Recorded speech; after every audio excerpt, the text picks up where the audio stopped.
నమస్తే ఫ్రెండ్స్, అందరూ ఎలా ఉన్నారు? So today I'm here to talk about బెంగళూరులో జరిగినటువంటి బాంబ్ బ్లాస్ట్ గురించి రామేశ్వరం కేఫ్లో. అయితే ఫస్ట్ అందరూ అనుకున్నారు, ఆఫ్ కోర్స్ ఇది నిన్న జరిగింది, నేను లేట్గా రెస్పాండ్ అవుతున్నారు. స్టార్టింగ్లో అందరూ సిలిండర్ బ్లాస్ట్ అయిపోయింది అనుకున్నారు. సో తర్వాత తెలిసింది, అండ్ అక్కడ సీఎం కూడా క్లియర్గా చెప్పేశారు ఇట్స్ ఎ బాంబ్ బ్లాస్ట్ అని. అండ్ దట్టు ఆ బాంబ్ ఇంట్లో తయారు చేసుకోవచ్చు, సో అలాంటి ఒక బాంబ్ అని చెప్పేసి ఇంట్లో తయారు చేసుకొని ఎక్కడో వచ్చి ఒక కవర్లో పెట్టుకొని వచ్చేసి దాన్ని ఒక కేప్లో ఒక డస్ట్బిన్లో పడేసేస్తే నిజంగా కనిపెట్టడం అనేది చాలా కష్టమైన విషయం. అయితే నేను చాలామంది కామెంట్స్ చూశాను. చాలామంది కామెంట్స్ ఏం చేస్తారంటే, కాంగ్రెస్ ప్రభుత్వం ఉంటే టెర్రరిస్ట్ అటాక్లు చాలా ఎక్కువగా జరుగుతాయి, వాళ్ళకి చాలా ఫ్రీ హ్యాండ్స్ వస్తుంది అండ్ స్లీపర్ సెల్స్ యాక్టివ్ అవుతారు అని. అండ్ నేను ఇండివిజువల్గా కామెంట్ అంత స్ట్రాంగ్గా చేయకూడదు, కానీ బట్ కామెంట్ చేసే వాళ్ళందరి ఒపీనియన్ ఏదైతే ఉందో అది కూడా నిజమే అని ఒప్పుకోవాల్సి వస్తుంది. ఎందుకంటే ఇప్పుడు ఎలక్షన్స్ రాబోతున్నాయి. సో ఇలాంటి ఒక సందర్భంలో ఇలాంటి బాంబ్ బ్లాస్ట్లు, అంటే గత 10 సంవత్సరాలుగా బాంబ్ బ్లాస్ట్లు పర్టికులర్గా చూసుకుంటే ఎక్కడ కూడా టెర్రరిస్ట్ యాక్టివిటీస్ జరగలేదు బీజేపీ ప్రభుత్వంలో.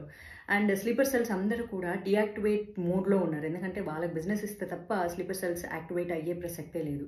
అండ్ ఇప్పుడు ఎలక్షన్స్ వస్తున్న సందర్భంలో ఇలాంటి ఒక బాంబ్ బ్లాస్ట్ని చూపించి బీజేపీ ప్రభుత్వం ఏం చేస్తుంది, మోడీ హయాంలో ఇలాంటివి ఏమీ జరగలేదే, మేమున్నప్పుడే జరిగాయా అని పాయింట్అవుట్ చేయాలనుకున్న సందర్భంలో ఇది ఎలా ఉంటుందంటే వాళ్ళ నెత్తి మీద వాళ్ళే చేయబెట్టుకున్నట్లు భస్మాసుర అస్త్రాన్ని ప్రయోగించాలని చెప్పుకోవచ్చు. అండ్ బీజేపీ నాయకులు కొంతమంది కామెంట్ చేస్తే, రాహుల్ గాంధీ కామెంట్ చేశారు, సో దీన్ని యుటిలైజ్ చేసుకొని బీజేపీ వాళ్ళు మమ్మల్ని బ్లేమ్ చేయాలని చూస్తున్నారు అని. సరే, బ్లేమ్ చేయాలి అని చూస్తున్నారు అని కూడా వాళ్ళ పాయింట్ ఆఫ్ వ్యూలో అనుకుంటే అసలు బాంబ్ బ్లాస్ట్ ఎందుకు జరిగింది? అండ్ ఇంకొకటి వచ్చేసేసి, ఒక కాంగ్రెస్ పర్సన్ అక్కడే కర్ణాటకలో గెలిస్తే పాకిస్తాన్ జిందాబాద్ అంటూ నినాదాలు ఎందుకు చేయడం జరిగింది? సో ఎప్పుడైతే కాంగ్రెస్ ప్రభుత్వం వస్తుందో పాకిస్తాన్ జిందాబాద్ అంటూ భారతదేశంలో ఉండి అంటున్నారు అంటే అక్కడ ఆటోమేటిక్గా పాకిస్తాన్ సపోర్టర్స్ ఎంత ఎక్కువ మంది ఉన్నారు. ఎండ్ ఆఫ్ ద డే వాళ్ళ మోటో, వాళ్ళ టార్గెట్ వచ్చేసేసి భారతదేశంలో ఉన్నటువంటి ప్రజల్ని చిన్నాభిన్నం చేసేసి వాళ్ళ యొక్క మతాన్ని ఇక్కడ విస్తరింప చేయడమే. పాకిస్తానీస్ ఎజెండా ఏముంటుంది? వాళ్ళు వన్స్ ఎంటర్ అయిపోతే ఇక్కడ వాళ్ళ మతాన్ని విస్తరింపజేయడం కాకుండా ఇంకేముంటుంది? ఎంత స్ట్రాంగ్గా కమెంట్ చేస్తున్నారు. ఆల్మోస్ట్ ఇప్పటికే కేరళ రాష్ట్రం వచ్చేసేసి అది ఎలాంటి మత విశ్వాసాలు కలిగి ఉన్నటువంటి, అక్కడ హిందువులు తగ్గిపోయినటువంటి పరిస్థితిని మనం చూస్తున్నాం. దాన్ని దేవతల ల్యాండ్ అంటారు, అది ఎలా తయారైంది? సో ఈరోజు బాంబ్ బ్లాస్ట్ ఎంత ఈజీగా అలా పట్టుకొచ్చేసి డస్ట్బిన్లో పడేసి వెళ్ళిపోతున్నారు ఎక్కువ క్రౌడ్ ఉన్న చోట.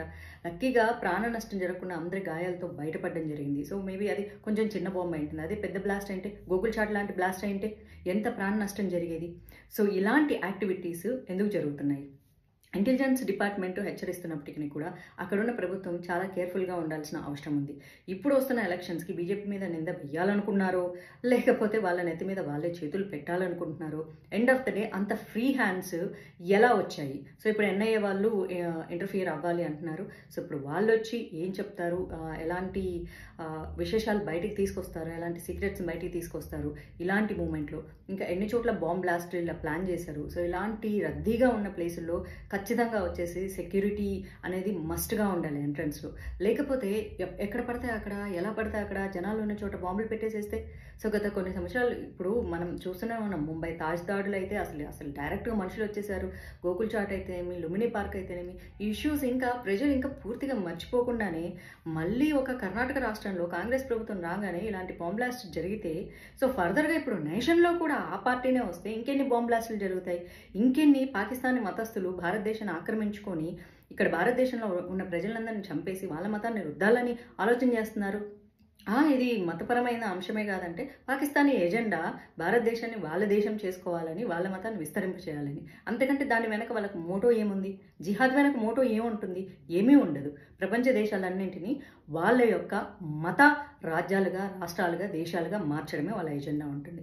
ప్రజలు కూడా చాలా కేర్ఫుల్గా ఉండాలి. ఈ కమింగ్ ఎలక్షన్స్లో ఎవరు దేశంలో ఉంటే దేశం సురక్షితంగా ఉంటుంది, ఏ నాయకుడు మన దేశాన్ని పరిపాలిస్తే మన దేశంలో ప్రతి ఒక్కరూ ప్రశాంతంగా ఉంటాయి. ఇలాంటి బాంబ్ అటాక్స్ అవ్వచ్చు, లేకపోతే ఇంకోటి అవ్వచ్చు, ప్రతి ఒక్కటి పీస్ఫుల్గా మనం బ్రతకాలి.